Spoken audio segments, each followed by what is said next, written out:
Good morning to my fellow teachers. This is Nina Rosie Basco, Teacher 1 from Mariveles National High School, Alasasin. I am the second speaker for today, and we're going to tackle about the process on how the organisms reproduce. New life is formed. Have you ever wondered how organisms are made?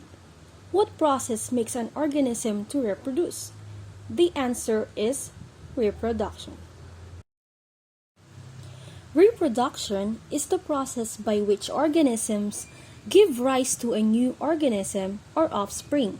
It is one of the defining characteristics of living things. Let's observe these two pictures. What do you think is the similarity of these two pictures? As we can see on this first picture, there is a parent, which is the mother, and offspring, which is the baby.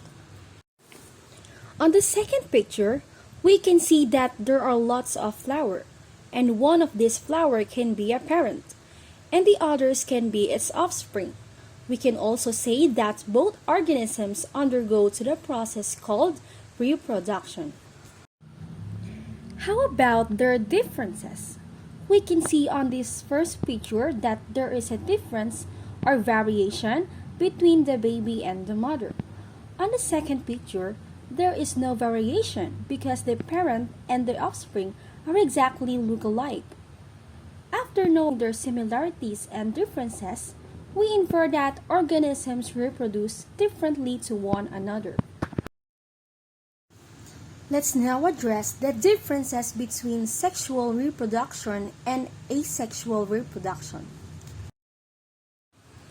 Let's start differentiating these two in terms of the number of parents. In sexual reproduction, two parents are needed in reproduction, or it is called biparental. In humans, we need a father or male parent and a mother or female parent, while in asexual reproduction, one parent is enough.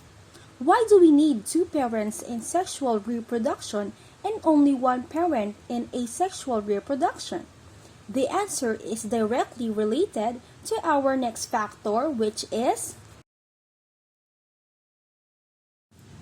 gametes. Gametes are also called sex cells, which can be either sperm cell from male parent or egg cell from female parent. These two work together or they unite to form a new organism or an offspring. And the process of uniting these two cells is called fertilization. That's why the presence of gametes is another distinguishing factor between sexual and asexual reproduction. In sexual reproduction, gametes are formed, while in asexual reproduction, gametes are not formed. If gametes are not formed in asexual, then how do they reproduce? We will find out later. Sexual and asexual can also be distinguished based on the nature of genetic material. We know that in sexual reproduction, two parents are involved with their egg cell and sperm cell. Therefore, the nature of genetic material is intermixed with both parent, while on the other hand, same genes are present from the parent to its offspring. Another difference lies in the involvement of reproductive organs. From the word itself, reproductive organs are organs used during reproduction or during mating. In sexual reproduction, reproductive organs are used. Can you still remember the parts of human reproductive system? I have an illustration here. This picture shows the human reproductive system. If you are a boy, you will have the male organs, and if you are a girl, you will have the female organs. Let's start with the male reproductive system. As you can see, there are many parts which interplay in order to nourish the sperm. While in female organs, there are also parts working together to produce healthy egg cells. Both male and female reproductive system are important for life to occur. Take note that in sexual reproduction, male and female organs are used. In asexual, no reproductive organs are used. By now, we already observed that sexual reproduction is more complex compared to asexual reproduction, and this greatly affects the rate of reproduction. In sexual reproducing animals, just like humans and other multicellular organisms, the rate of reproduction is slow. In fact, in humans, it takes 9 months to fully develop a baby before it is delivered. It takes 13 to 15 months in camel, 15 to 16 months in walruses, 17 months in dolphins, and 18 to 22 months in elephants. While in asexual reproducing organisms like bacteria, there is a rapid reproduction. For example, on this picture, there is a bacteria, and this bacteria reproduce through binary fission. In binary fission, a single bacterium doubles its DNA, then splits to form two new organisms. It's very easy and it is very fast.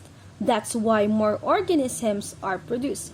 If we're going to compare it in 9 months, only one baby is formed except for twins. But normally, one baby is formed. In bacteria, 9 months generate 1,968,329,944 new bacteria, and that's a big difference. So what are the sample organisms that undergo sexual and asexual reproduction? In sexual reproduction, as I said a while ago, it occurs almost in all types of multicellular organisms, just like humans, animals, and higher plants, just like this dog, mango tree, and humans. On the other hand, it occurs mostly in prokaryotic microorganisms, which are too small to be seen by our naked eye, and some eukaryotic unicellular organisms, lower invertebrates, and lower plants. Examples are this bacillus bacteria, this protozoa, and lower plant like this potato, which is a tuber. After differentiating the two types of reproduction, let's explore more about asexual reproduction. Asexual reproduction, in a nutshell, occurs when a cell grows and doubles its chromosomes and undergo a series of changes until it divides into new daughter cells. It is also a way in which organisms reproduce by cell division, or we call it as mitosis.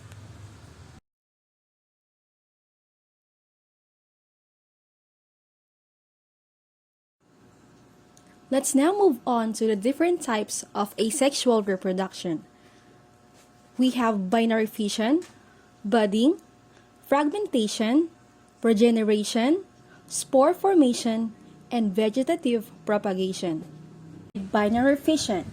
This type of asexual reproduction is commonly seen in bacteria, archaea, and protozoa. It is simply the division of parent cell to produce two daughter cells. We have two types of binary fission, and the first one is the transverse fission, and the second one is the longitudinal fission.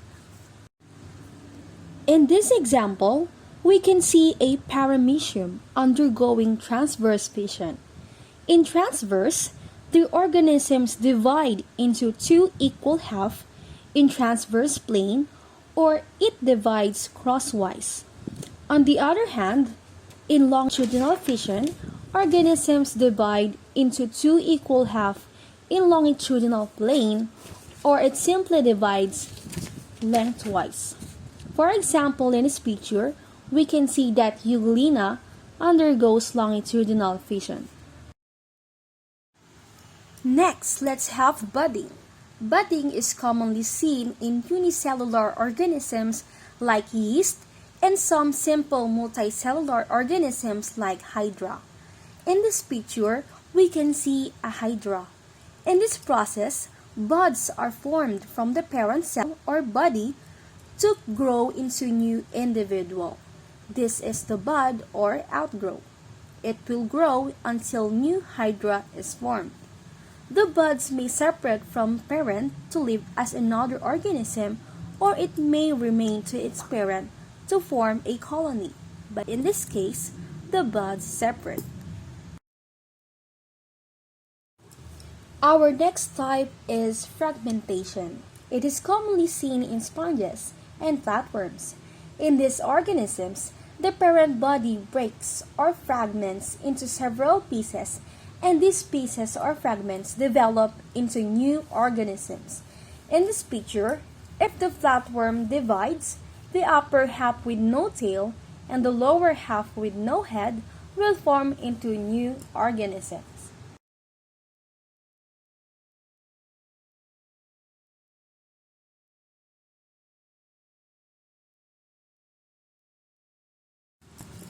Our next type is commonly seen in animals. It is regeneration. In regeneration, the organism regrows a lost body part. Starfish is one of the examples.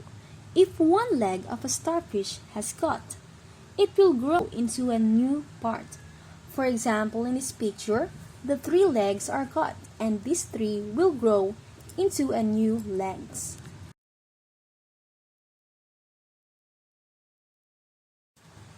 Next is spore formation. Spore formation is commonly known as multiple fission, and it is usually seen in bread molds, mosses, and ferns. In the left side, we can see a rhizopus undergoing spore formation by growing a sporangium which contains the spore, which are then scattered in the environment to form a new rhizopus or new bread molds. In the right side, we can see a fern. The brown circles that we can see on the underside of the fern are called sorus. This sorus is actually a cluster of sporangium containing the spores, and kapag kumalat na sa environment, it will form into new ferns.